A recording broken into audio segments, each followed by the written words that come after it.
নববর্ষ বরণের প্রস্তুত জাহাঙ্গীরনগর বিশ্ববিদ্যালয়ে অতীতের দুঃখ বেদনা জরা ক্লান্তি মুছে দেয় প্রত্যয়ে এবারও চারুকলা বিভাগে নাটক ও নাট্যতত্ত্ব বিভাগের উদ্যোগে আয়োজন করা হচ্ছে উৎসবের। এছাড়া জুলাই গণ অভ্যুত্থান ও গাজায় ইসরায়েলের গণহত্যার প্রতিবাদে একতার বহিঃপ্রকাশ হিসেবে এবারই প্রথমবারের মতো বানানো হচ্ছে হাতের মুষ্টি। রায়ান বিন আমিরের তথ্যছবিতে প্রতিবেদন।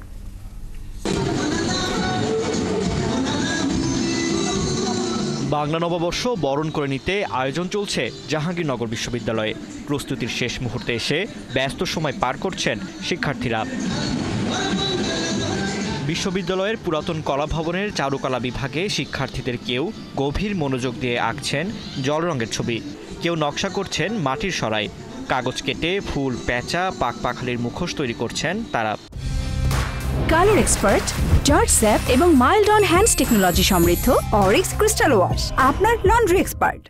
এবার আমাদের প্রস্তুতিতে একটু নতুনত্ব আসছে, আমরা ডিফারেন্ট কিছু কাজ নিয়ে আসছি। মোটিভ গুলাও আমাদের এবার একটু নতুন, আমাদের ট্রেডিশনাল যে বিষয়গুলো আছে সেগুলো নিয়ে আমাদের মোটিভ গুলো করা হচ্ছে। আর এবার যেটা অ্যাড হচ্ছে সেটা হচ্ছে ব্যাঙের বিয়ে। এই সংস্কৃতিকে লালন করতে গিয়েই আমাদের চারুকলার ছাত্রছাত্রীদের এই প্রচেষ্টা। ঐকতান ফ্যাসিবাদের অবসান এই স্লোগানকে সামনে রেখে আমরা এবারের বর্ষবরণ আনন্দ শোভাযাত্রার মোটিভগুলো সাজানো হয়েছে। তৈরি হচ্ছে আনন্দ শোভাযাত্রার জন্য কাঠ ও বাঁশ দিয়ে বিভিন্ন প্রাণীর কাঠামো। বিশাল আকারে তৈরি করা হয়েছে এবারের শোভাযাত্রার মোটিভ পায়রা ও টেপা পুতুল।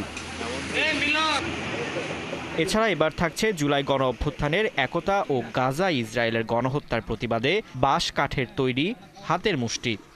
দুইটা পাখি দুই পাশে পদ্ম ফুলের পাপড়ির উপর বসে আছে। এইটা দিয়ে বোঝানো হয়েছে যে সবাই মিলে, অর্থাৎ একদম ইনক্লুসিভনেসটাকে এখানে করা হয়েছে, বিশেষ করে যাতে ধর্ম, বর্ণ, জাত পাত এবং উপজাতি যা আছে সব মিলে যাতে আমরা শান্তিপূর্ণভাবে বৈশাখ উদযাপন করতে পারি, ওইটা দিয়ে আমরা আসলে এটা মেন করেছি। বিশ্ববিদ্যালয়ের প্রক্টর জানান, নিরাপত্তার জন্য 7টি গেটে থাকবে বাড়তি পুলিশ। দিনব্যাপী অনুষ্ঠানমালা আছে। একই সাথে বিশ্ববিদ্যালয়ের তরফ থেকে কেন্দ্রীয়ভাবে বিশ্ববিদ্যালয়ের মুক্ত মঞ্চে ওই দিন মাগরিবের পরে কালচারাল প্রোগ্রাম আছে। তিনি আরও জানান, বিশ্ববিদ্যালয়ের কেন্দ্রীয়ভাবে আয়োজনের পাশাপাশি বিভিন্ন বিভাগের পক্ষ থেকেও আলাদাভাবে বিভিন্ন অনুষ্ঠানের আয়োজন থাকবে। ফারদিন নীরব, ৭১।